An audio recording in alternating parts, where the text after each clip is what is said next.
विवेक।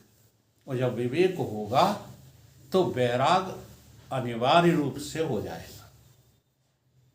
इसलिए विवेकपूर्ण वैराग्य का नाम साधन है, दिखावे के वैराग्य का नाम साधन नहीं है। अब वैराग्य की क्या परिभाषा है?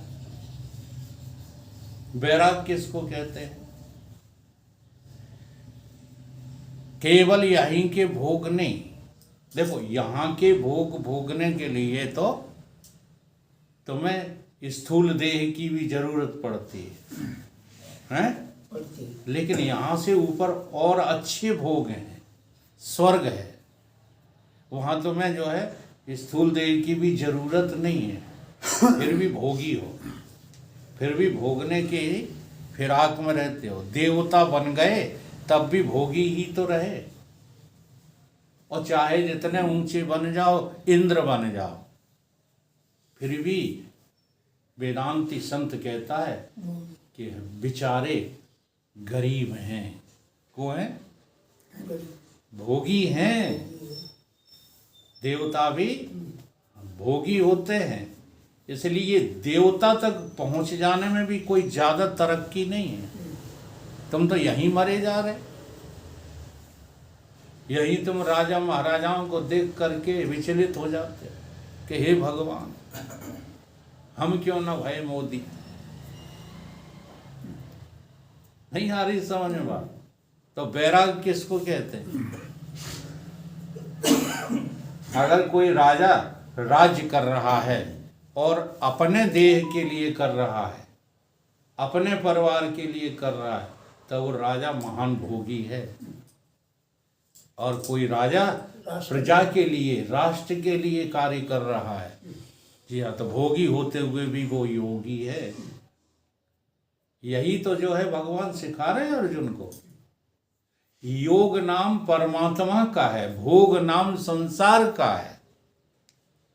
इसलिए कहते हैं, सिखा रहे हैं कि तुम योगी हो जाओ, फिर मार डालो सबको, कोई फर्क नहीं पड़ता, परंतु योगी तो हो।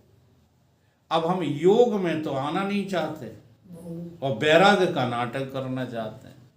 तो इसलिए वैराग की परिभाषा दी कि केवल जो है मृत्युलोक के भोग ही नहीं, स्वर्ग लोक, अपवर्ग लोक, ब्रह्म लोक, इन सबको जो है त्याग देता है। जो जिसके अंतःकरण में ब्रह्मलोक तक के भोगों को पाने की इच्छा खत्म हो जाती है। ब्रह्मलोक न भोग जो करे सबन को त्याग, वेद अर्थ,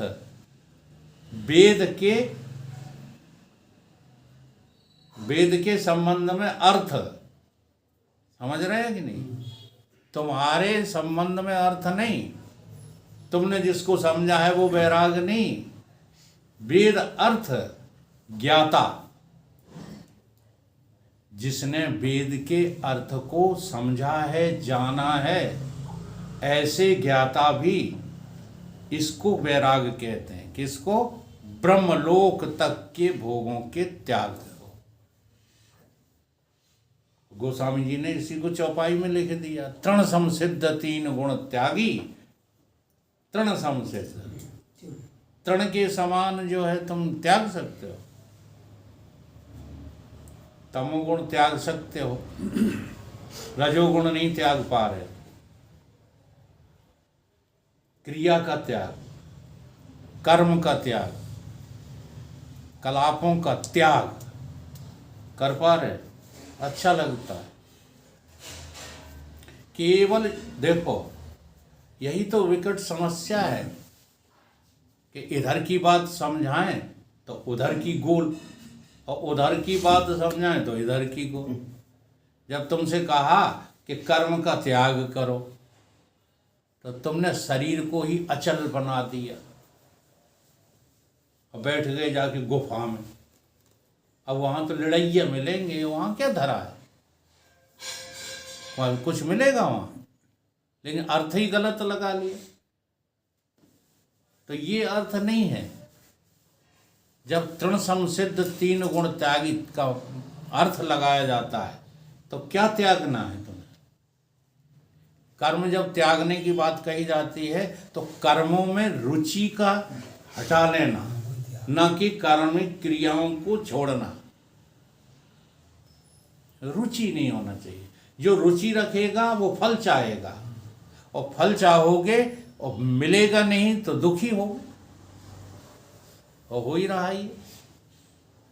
अगर मिल जाएगा तो सुखी होगे, और नहीं मिलेगा तो दुखी हो जाओगे। अब ये क्रम लगा ही रहेगा।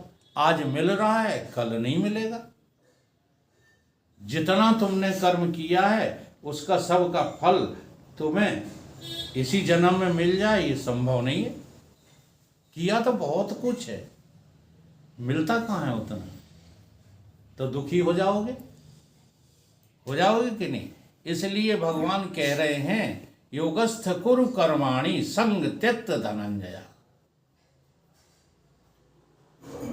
अरुचि पैदा करो, तुम संग छोड़ दो।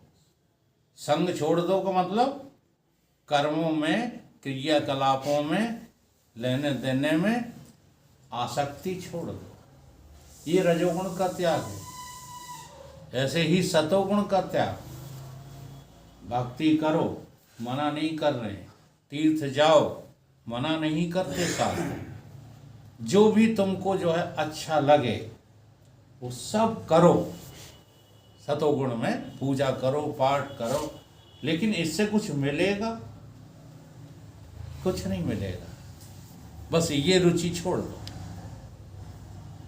अगर ये रुचि छोड़ दोगे तो इन्हीं क्रियाकलापों से और उपासना से, भक्ति से तुम्हारा अंतःकरण शुद्ध हो जाएगा। तब होगा शुद्ध।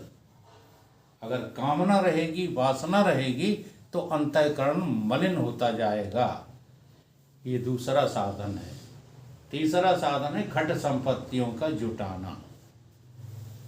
ये खट संपत्तियों का जुटाना हाँ बहुत बड़ी भारी मेहनत नहीं है।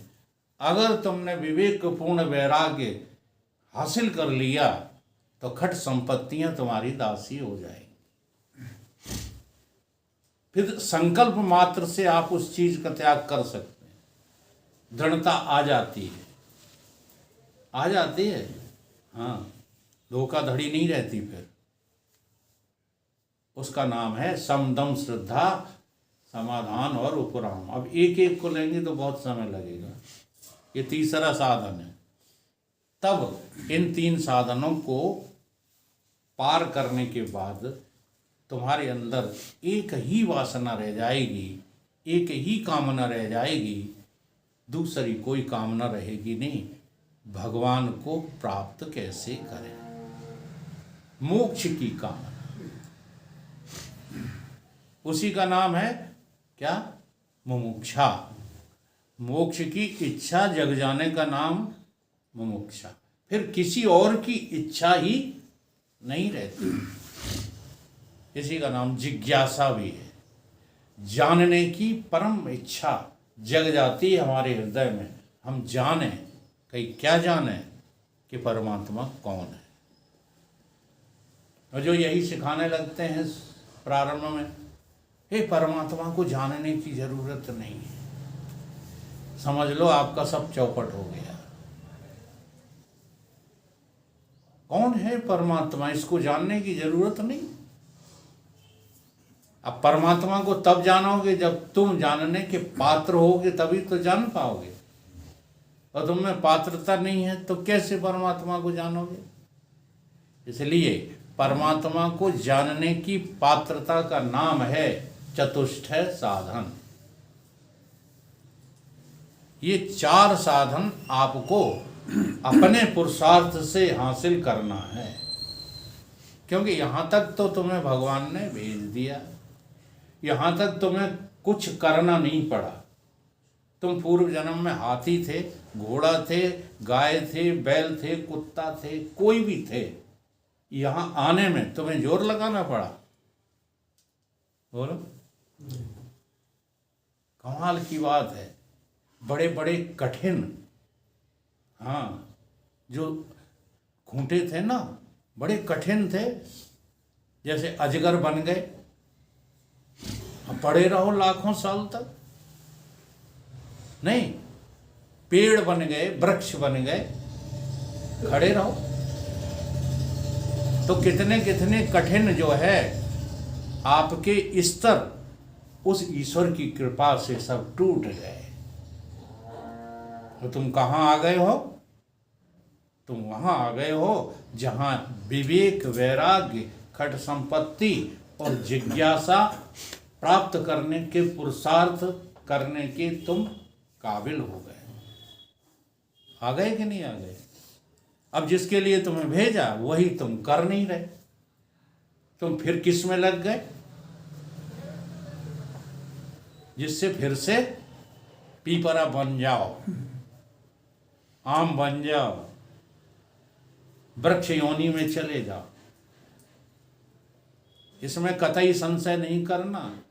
गीता में भगवान ने साफ समझाया है, तमोगुण की प्रधानता में पैसा कमाना। हम बहुत स्पष्ट बोलते हैं, गुरु लोग तो छिपाकर बोलते हैं।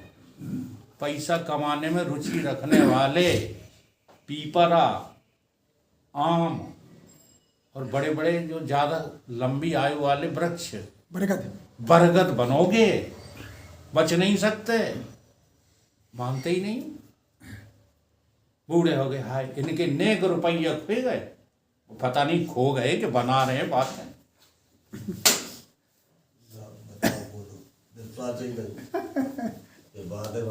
इसलिए कि तुम वेदांती हो। वेदांती आदमी को पैसा कैसा समझना चाहिए? मिट्टी समझ लिया? लगे पड़े हो उसी में और मिट्टी मिट्टी करते हो। कोई खेल है मिट्टी समझना? गीता में श्लोक जरूर पढ़ लिया होगा, लोहा, मिट्टी और सोना एक समान समझता है। कौन? परमात्मा का जिज्ञासु। और जिज्ञासु अब ये एक समान समझता तो क्या बेवकूफ है? जो बैरागी है वो बेवकूफ है। उसके सामने तुम सोना डाल दो तो वो जानता नहीं कि सोना है, हैं? लोहे को लोहा नहीं जानता, मिट्टी को मिट्टी नहीं जानता, जानता है। लेकिन क्या कह रहे हैं भगवान यहाँ? मैं तो बुद्धि खत्म हो गई इसमें। हाँ, भगवान ये कह रहे हैं ये कुछ नहीं है, तुम इसके लिए नहीं जन्मे हो। ये सब आएंगे जाएंगे, इनसे क्या लेना देना? ये बढ़ जाएं तो क्या लाभ, घट जाएं तो क्या हानि? इसका नाम है चतुष्ट साधन संपन्न हो करके परमात्मा की जिज्ञासा। और परमात्मा की जिज्ञासा हो जाए बस उसी का नाम क्या है? वेदांत श्रवण करने की पात्रता। ठीक है? तो वेदांत श्रवण करने की पात्रता के लिए ये चतुष्ट साधन संपन्न होना मनुष्य को परम आवश्यक है। अगर ये चार साधन आप ठीक ढंग से अपने में प्रकट नहीं कर रहे हो तो आप अभी भी वेदांत सुनने की पात्रता नहीं रखते। पैसे से प्रेम है आपको तो आप वेदांत सुनने के पात्र नहीं हैं। धन से, तन से, मन से, ठीक है, कर्म वचन, कितना बढ़िया जो है दोहा, कर्म वचन मन छाड़ छल, जग जब लग जन न तुम्हार, तब लग सुख सपने नहीं, चाहे कोटि करो उपचार। क्या क्या कहा? कर्म। अच्छा, कर्म का छल क्या है? कर्म का छल क्या है? कर्तापना। ये कर्तापना तुम्हारे जीवत्व में ठसाठस भरा हुआ है। इस कर्तापने का हम कर रहे हैं, हम करते हैं, हम करेंगे, हमने किया है। यानी तीनों कालों में कर्तापने के अभिमान से युक्त बने रहना, ये कर्म का छल है। क्या है ये? कर्म का छल। कर्म का छल। इसी का त्याग करना है, अर्थात कर्तापने के भाव को मिटाना है। कर्म वचन, वचन माने प्रवचन हम करते हैं। जिनको ये भाव बना रहता है हाँ कि हम प्रवचन करेंगे तो सबसे टॉप का करेंगे, समझ लेना वो वचन वाणी के छली हैं। क्यों? क्योंकि वाणी तो जड़ होती है। अब जैसे लाउड स्पीकर लगा दिया जाता है तो लाउड स्पीकर में बोलने वाला योग्य है, लाउड स्पीकर में बोलने वाला योग्य है या लाउड स्पीकर योग्य है? बोलने वाला। ये बात आती है समझ में? तो ये वाणी है लाउड स्पीकर। ये क्या है? अब इसमें जो भीतर बोल रहा है हाँ उसे जिसकी ताकत मिलती है उसी के भरोसे बोलता है, तब तो वो कौन है? छल रहित वक्ता है। वो जो अपने बल पर बोलता है वो तो बस जो आप बात कर रहे थे ना अभी कि हम आकृष्ट हो गए, तो ऐसे ही जो है वक्ताओं की वाणियों से आप आकृष्ट हो जाते हो। जिसके आश्रित चारों वाणियां रहती हैं, जिसके आश्रित, उसको जो है लेकर के जो नहीं बोलते, उसका सहारा लेकर जो लोग नहीं बोलते, वो कभी सत्य नहीं बोलते, तो सब बनावटी बोलते रहते। जैसा अभी मैंने उदाहरण दिया था ना कि था ना गलत बात लोग बोलते। अब तुम वेद शास्त्रों को पढ़ते हो तो तुम्हें अपनी योग्यता अच्छी लगती है, वेद शास्त्रों का लक्ष्य नहीं समझ पाते। इसलिए जब कहा गया कि तुमको ईश्वर ने पैदा किया, देखो ये शब्द पढ़ोगे तुम, शास्त्रों में लिखा है हमको किसने पैदा किया? ईश्वर ने।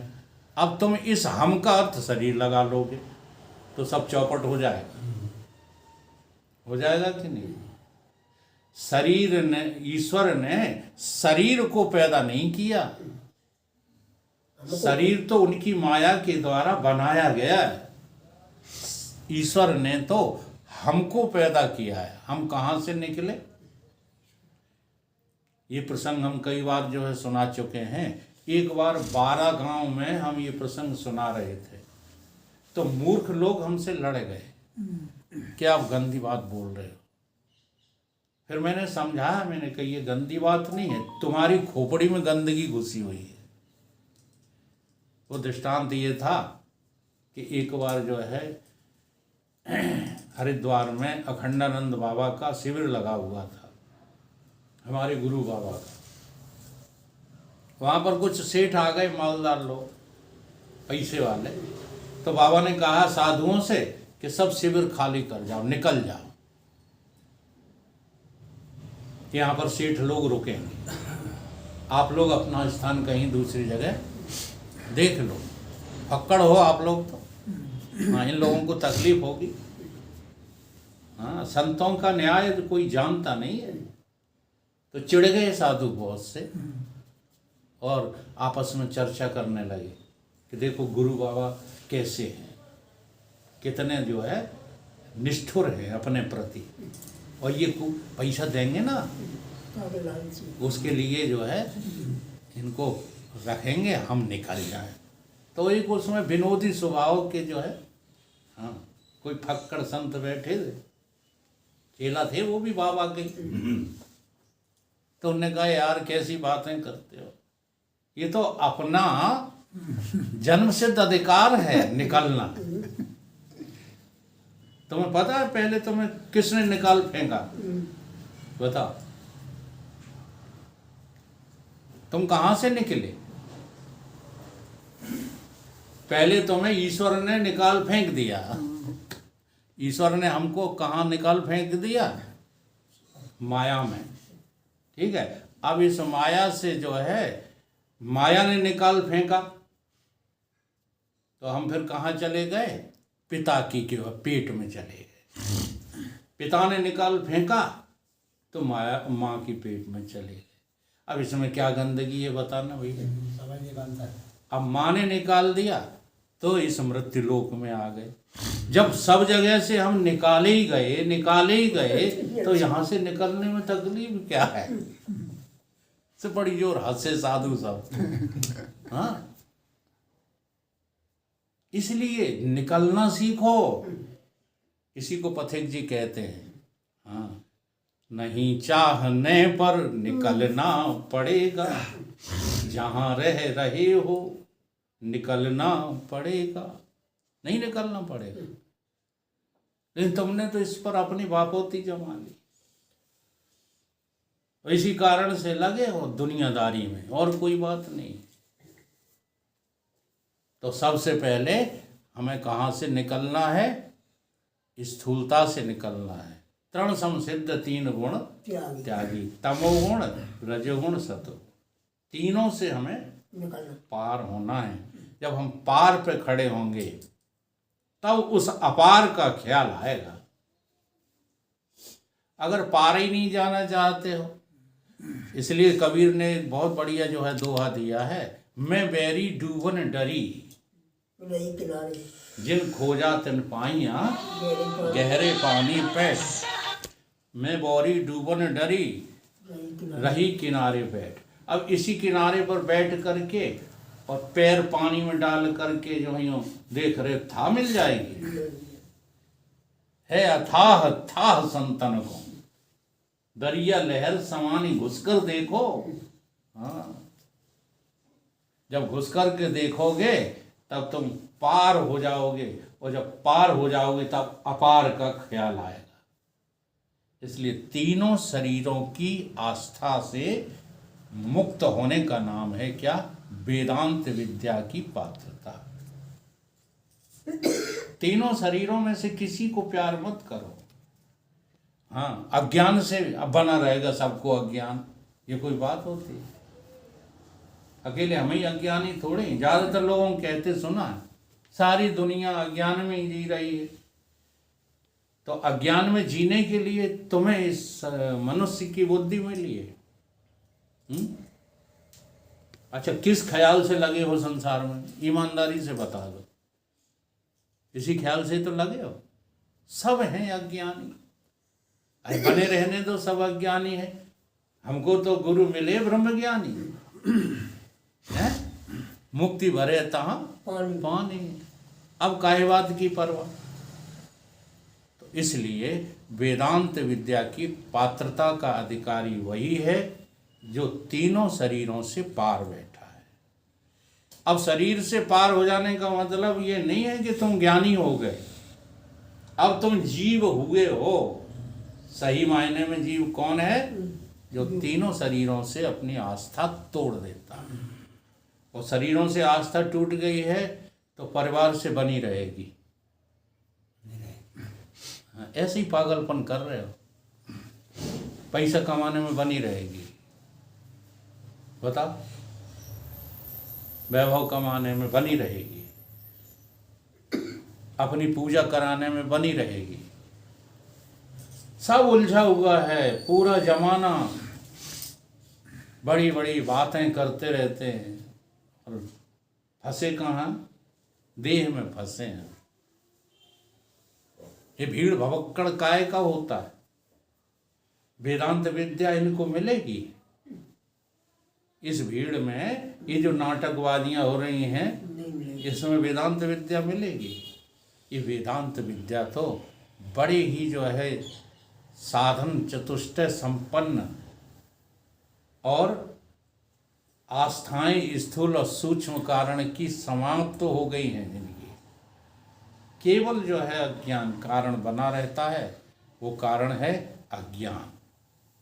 तो उसी का नाम है पात्र। मल विक्षेप जाके नहीं, किंतु एक अज्ञान भय चौ साधन सहित नर, सो अधिकृति मति मान। आप उस बुद्धि को ही अधिकारी समझना वेदांत विद्या सुनने का, जिसने इतना सब कुछ कर लिया है। ठीक है, तो आज का ये विषय समाप्त हुआ। बोलिए सतगुरुदेव सदगुरुदेव भगवान